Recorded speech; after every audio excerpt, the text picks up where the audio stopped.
Yan mga idol, welcome back sa Berto Vlog. Dito tayo ngayon sa bukid. Meron tayong pinaliliban. Ito mga idol, oh. Sinuga muna natin dyan yung ating pulunan. Tingnan niyo yung saranggola natin mga idol. Yan siya.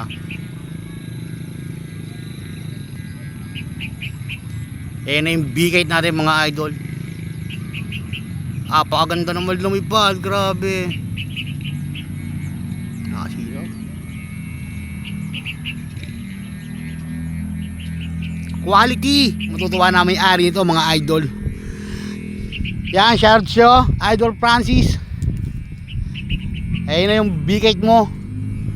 Ayun na yung bubuyog, oh. Grabe naman yung bubuyog na yan. Yan mga idol, oh. Yan, mamaya ulit mga idol tayo sa bukid, oh. Yan yung pulo na natin, natali. Ganito lang mga idol.